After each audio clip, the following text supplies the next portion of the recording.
De Lorraine. Madness, MDNS, 444 Sinistre, Train Fantôme, Puff Natas. Malgani, Train Fantôme. Descore, Slim Killer, Overred. WZ2RO, Train Fantôme Squad. Addict, AVDD, XT, Train Fantôme.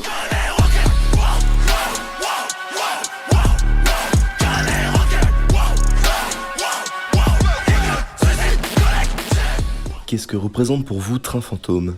Train Fantôme, c'est une énergie, mec. C'est s'en battre les couilles. Train Fantôme, c'est une énergie collective de tout niquer ensemble dans toutes les salles de France, partout où on ira. Pour faire un truc plus formel, Train Fantôme, c'est un collectif qui regroupe plusieurs individualités. Et voilà quoi. C'est une musique qui est faite pour être vécue en live.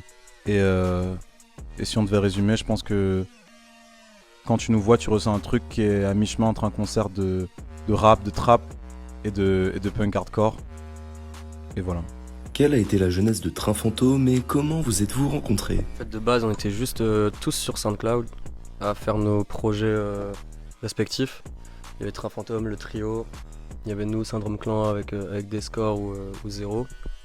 Et on était en soi connectés déjà juste par la musique, même si on se parlait pas. Et on a commencé à parler, à s'inviter sur des shows. Moi, je me souviens que j'avais invité Descore à Roubaix à l'ancienne. Et on s'est connectés comme ça. Et pareil, encore une fois, hyper naturel, tu vois. On s'est croisés en studio, on a commencé à parler. Même si on faisait pas de son, tu vois, juste connexion humaine. Et alors qu'on est dans des villes totalement opposées, on s'est rencontrés comme ça. Parce qu'on était en fait les seuls à faire ce style de musique à l'époque. Enfin, l'époque, je dis ça, 2018-2019, tu vois. Mais ouais.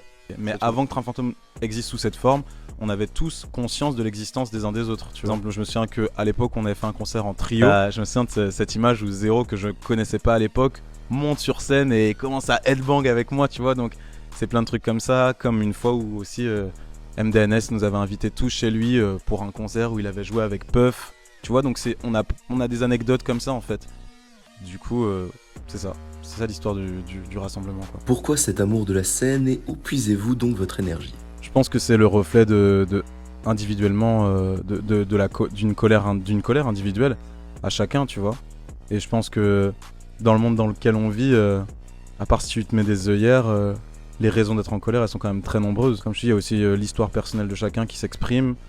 Et nous, c'est pour ça que c'est un peu notre truc de se dire que l'idée, c'est de transformer ce qui peut être de la colère, de la haine ou de la frustration ou des émotions négatives et de réussir à faire de ça quelque chose qui va devenir positif pour les gens qui le reçoivent, tu vois. Ouais, cette énergie-là, elle vient de tout ce que Dolo a dit, je pense, avant. Et surtout de ces trucs-là, ouais, on joue nos vies, genre, enfin, c'est trop important pour nous de...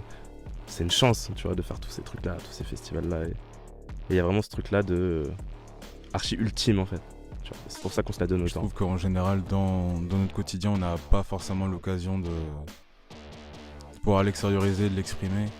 Et le fait d'avoir à contenir ça, tu vois, c'est quelque chose qui te bouffe. Et finalement, le moment où on est sur scène, c'est le moment libérateur pour chacun d'entre nous de pouvoir arrêter de se retenir et juste tout lâcher. Je vous rejoins, la colère, c'est un carburant artistique de fou et les gens se lâchent en live, c'est trop bien et ils libèrent... Voilà. Et c'est ça qu'on essaie de favoriser en live. Comment dans un groupe comme le vôtre on arrive à tirer profit des individualités de chacun pour créer quelque chose de cohérent ? C'est une bonne question. Je crois que ça se fait assez naturellement parce que tout le monde a plusieurs casquettes, tu vois. Genre Addict par exemple, il fait de la prod, mais il peut aussi mixer les sons, il peut aussi faire donner une couleur au son. Et la plupart d'entre nous peuvent faire de la prod, peuvent chanter, peuvent rapper, peuvent crier. Du coup, on a beaucoup de marge dans ce que chacun peut proposer. C'est un peu ça, c'est comme sur scène, tu vois. On arrive en studio, on est tous dans une pièce, ou alors on est 3 à 4.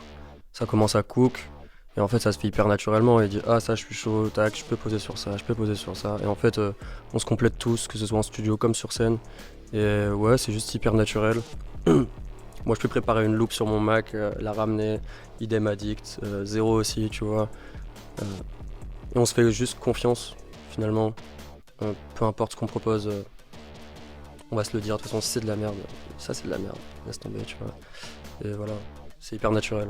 Comment dans un milieu aussi underground que celui dans lequel vous évoluez, on arrive à se faire connaître ? On a utilisé à l'époque le peu de médias qui existaient par rapport à la subculture qui était une subculture ultra underground, qu'il y avait autour du mélange entre le rap, le métal, le punk, et qui était un truc qui en France était super discret, tu vois. Du coup, on était très très peu d'acteurs en fait à pratiquer un peu ce truc. On n'était pas les seuls acteurs, et on n'est toujours pas les seuls. En vrai, il y a des gens, tu vois. On a su rester soudés, on est resté déter.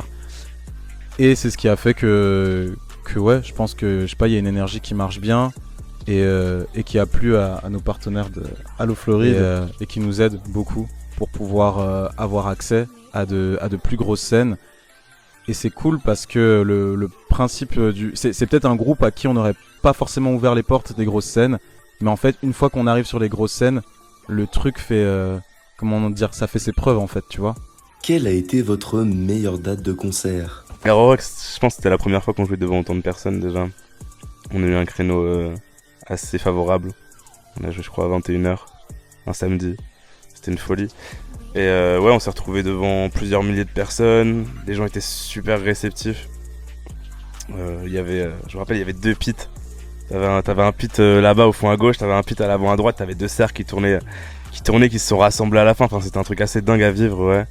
Et puis ouais, comme je te dis, c'est la première fois qu'on jouait devant autant de personnes et putain, ouais, t'as un feeling direct quand tu rentres, t'es pris quoi. C'est trop bien. Je pense que c'était la meilleure date à l'unanimité, je pense, pour tous les gars. Toi, t'as autre chose? Laquelle? Ça se trouve, je serais d'accord. Ouais, c'était au tout début, il y avait Salem, Descore et moi qui passions en solo au quartier général à Paris. Et j'ai jamais vu un aussi gros bordel. Pourtant, tu vois, j'en ai fait même en tant que spectateur dans les concerts de punk, de métal et tout, mec. J'ai jamais vu ça de ma vie, gros. C'était un... Et SO le Cerber, SO Charlotte, sale. Et ouais, mec, les gens ils se tapaient sur la gueule, gros. Tu vois, j'ai vu des gens avec des nez en sang. Des gens se roulaient sur le sol, il y avait de la buée partout sur les vitres, ça. J'ai fait, mais c'est quoi ce bordel, gros, tu vois? Ah, c'était fou, c'était incroyable. Ceux qui étaient là au QG, moi j'ai vos visages en tête. Fort. C'était le genre de concert où genre j'ai fait un set avec Salem, il est plus, qui est plus dans le collectif, mais qui était là avec nous à l'époque, et genre 3e son, j'étais en train de genre nager sur les gens, en train de cogner le plafond qui dégoulinait de sueur, c'était n'importe quoi. Et ouais, iconique. Iconique. Comment vous sentez-vous à quelques heures de votre concert ici au Nuit Ça Secrète? fait plaisir, hein. Enfin, surtout de jouer aux Nuits Secrètes. Moi je l'ai fait une fois en tant que spectateur, là je me retrouve sur scène en plus avec l'équipe, ça tue sa mère. Et j'espère que le public lillois, on sait comment il est, va nous le rendre. Parce qu'on a déjà joué à Lille et c'était bon bordel à chaque fois. Et sinon, non, en fait, en tout cas personnellement, tu vois, j'oublie pas pourquoi je fais de la musique. Tout le temps, je me sens vraiment bien. Là, les loges et tout, c'est cool, mais en fait, ça, c'est de la merde, tu vois. On est là pour faire du son, pour balancer ça dans la gueule des gens et c'est tout.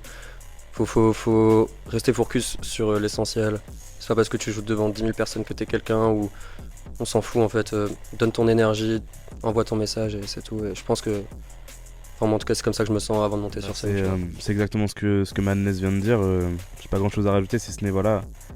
Ouais, avant de rentrer sur scène, t'as ce truc aussi quand même de reconnaissance. Tu vois, tu te dis bon, là tu vas avoir la chance de performer devant plusieurs centaines de personnes potentiellement, tu vois. C'est un truc voilà qu'on n'osait même pas imaginer peut-être il y a un petit moment quand on a commencé la musique. Là on le fait. Donc beaucoup de reconnaissance, puis beaucoup de sérénité en fait parce que bah c'est un truc qu'on apprécie de plus en plus. Enfin on a toujours apprécié ça, tu vois, mais avec l'expérience etc. C'est un truc qui est, je dirais pas de plus en plus facile, mais comment dire, on commence à s'y faire et du coup bah c'est de plus en plus excitant en fait à l'approche des concerts parce que tu t'imagines un peu comment ça va se passer. C'est que du plaisir quoi. Personnellement beaucoup d'émotions. Un peu le sentiment de bouillonner de l'intérieur, tu vois. Et il y a une sorte d'impatience parce que ouais voilà, on est juste venu pour ça en fait, le reste on s'en fout. Et faut que ça... Franchement, avant de monter sur scène, moi généralement je suis euphorique parce que genre on arrive dans un endroit, un festival, il y a des trucs qui commencent à jouer, là il y avait Dimension Bonus. Moi ça m'a choqué direct, j'étais là, ok vas-y, faut qu'on envoie du sale ce soir. Et les crocs surtout en fait, je pense. Les crocs, de montrer devant des gens qu'on peut faire un bon show, qu'on est là pour ça et voilà. Ça me fait toujours la même sensation que la première fois que je suis monté. Tout le temps. Et cette sensation que j'ai, je la kiffe. Surtout la partager avec mes gars. Et le but, c'est de les traumatiser le plus possible. Tout simplement. De proposer un bon spectacle et que les gens ils kiffent. Tout simplement. Gros, moi je pars en guerre. Je pars en guerre. À chaque fois, j'ai trop la dalle de faire ça. Ça me fait trop kiffer, gros. Et à chaque fois, tu vois, t'arrives, tu tues ça. Et après, tu rentres en train, gros. Tu rentres chez toi. T'es tout seul. Tu comprends pas ce qui se passe, tu sais. À chaque fois, ça fait un décalage. En plus, en ce moment, tu vois, on fait pas mal de dates et c'est trop cool, tu vois. Mais ça donne trop la dalle de continuer à faire ça, quoi. Genre, c'est trop puissant, c'est trop puissant. Toujours une petite adrénaline, mais c'est tellement un plaisir de monter sur scène, surtout quand les gens sautent dans tous les sens et tout. Donc, au début, il y avait peut-être un peu de stress, et en fait, avec le temps, cette adrénaline, elle se transforme en drogue euphorisant. Et ouais, c'est trop hâte de monter sur scène à chaque fois. Mais c'est quoi la suite pour Train Fantôme?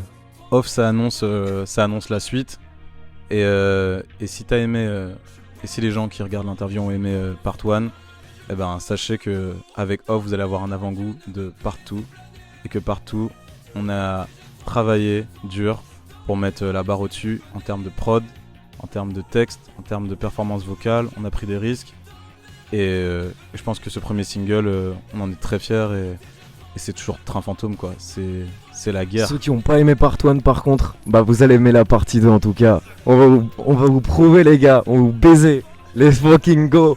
Oh putain de merde.